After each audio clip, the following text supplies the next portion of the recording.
So when it comes to recovering from trauma as a tool, self-image is very important. And I don't mean self-image as in so much beauty or the exterior physical image. I mean self-image as in male-female depictions, as in the symbolically being a woman. So in order to reprogram myself out of that trauma and to look for tools to help me get into a different frequency, I purposely look for empowering images of women. That makes sense, right?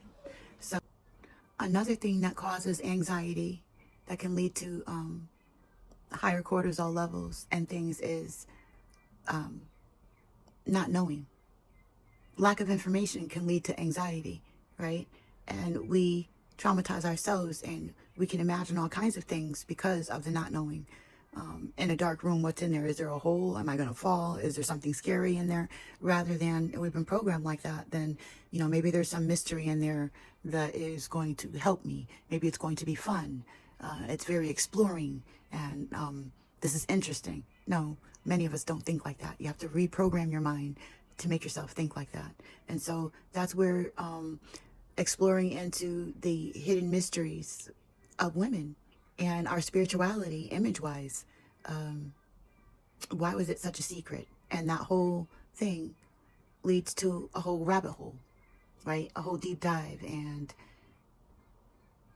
unraveling those mysteries leads to feeling empowered. And so I want to share those things with you along the way, the things that I use for tools and why. And this is one of them.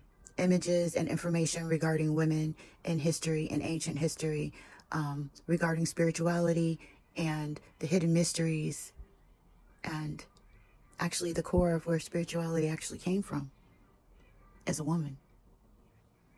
Okay.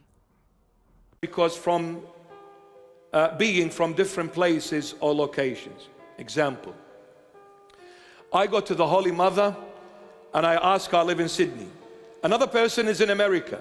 Another person is in China. Another person is in Africa. Another person is in the Middle East. All of them at the same time go and ask the Holy Mother. Now the Holy Mother, who is she gonna reach to? Only God can be everywhere at the same time. The Holy Mother is not God. She can't be everywhere at the same time. So how is she gonna reply to all those prayers that came from all over the world at the same time to her?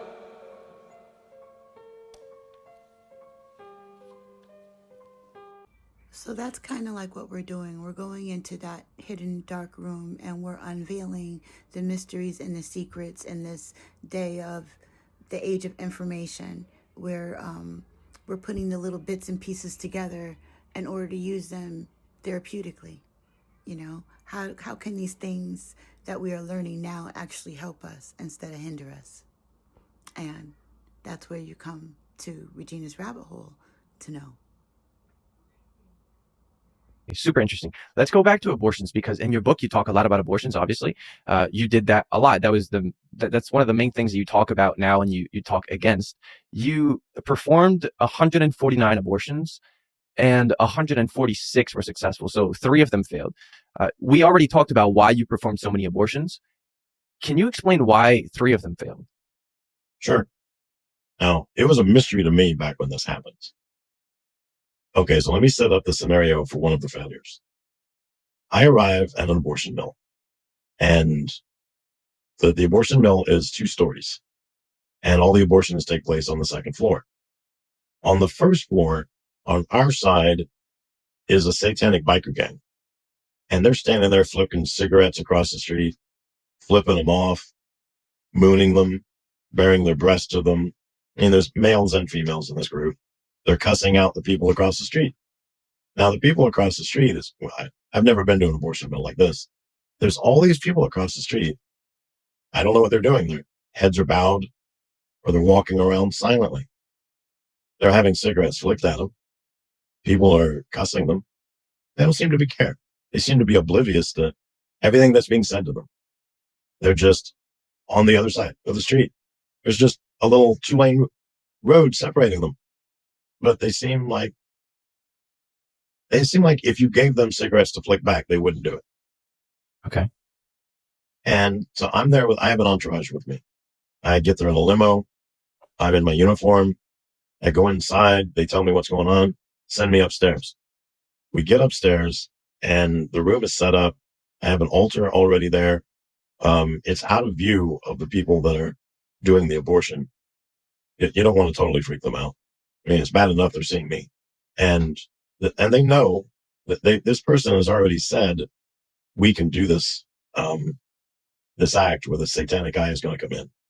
This person is a breeder that she's already had like 9 abortions, and she knows what time it is. She knows that it's all Satanists that are going to be in there, and they're going to abort her baby to the devil. And she's okay with it. So we go in there. I'm dressed as the eye wizard. I put on a surgical mask and gloves, and we're getting ready for this abortion to take place. And I'm in there. I have a handler, and that your handler gets you your sin. So if you like cocaine and hookers, he's going to get you your cocaine and hookers. But whatever it is you like, this is the guy that you go to. And he travels with me almost everywhere. So we hear the people across the street start chanting. And we walk over to the window, and it's these large jalousie windows with a big hand crank. And we can't make out what they're saying through the glass. So we crank open the window. And by the way, when they start chanting, all the bikers down below took off running and screaming. We didn't know what's going on with that. So we listened to it a couple of times, and then I start repeating what I'm hearing.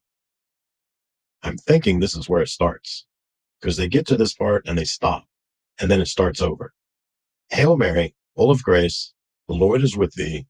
Blessed art thou among women, and blessed is the fruit of thy womb, Jesus.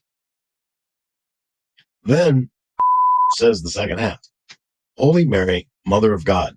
And we burst out laughing, because God's old. How old must his mom be? That's as far into that prayer as we got, because we were acting too silly. And we're like, okay, well, crank the window shut again. And we walk back over to this woman. We're totally ready to start. The doctor checks the woman and says, you're not dilated. She's like, what? He goes, you're not dilated. This abortion's not happening right now. This is like at least 6 hours away. Probably tomorrow. Might be tonight. What are you doing? I said, I'm flying out in a few hours. I can't come back for a few days. And he goes, we'll do the abortion tomorrow. I said, I can't come back tomorrow. I got other stuff to be. I got other things to do. And she's like, excuse me. And I'm like, yes. She goes, is this your first rodeo too? No, I've done this quite a bit. And she said, well, the baby's in the birth canal. You might want to go ahead and start. And, I was like, he says you're not dilated.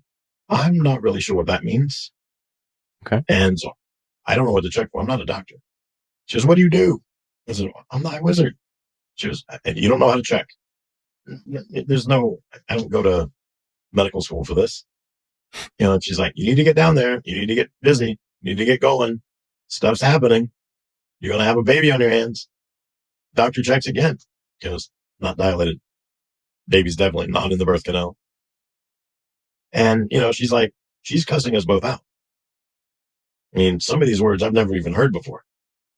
She's like, you guys need to figure this out and start. Doctor checks one more time.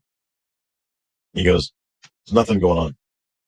So before we continue, I have one question. This one was about to give birth. Is that right? Yes. Okay. And the reason why you wait so long for the abortion, is there a specific reason why, as a Satanist, you waited that long before? They wanted it to be a late-term abortion. And why? Because you're murdering a baby that would be viable on the outside if it came out. And you're killing more innocents. So the principle is to try to do the most evil thing possible. And the worst thing is that the baby is about to come out and you just kill it right there, right? Right. Okay. So let's go back to the story. What happened? The lady wasn't dilated. She was cussing you out. What happened after? Me and the doctor are involved in a conversation about when can I come back? Because I can't come back till Friday, but I've got things scheduled up until then. What do you have scheduled? Can you get me another girl in here on Friday that would understand what's happening? And as we're having this discussion, we hear a baby cry. And we both look down and the baby came out. And I think the doctor said, I'll be damned. And then we have an attorney and a social worker comes in, and the nurse stays and takes care of the baby, and they get the baby ready for adoption.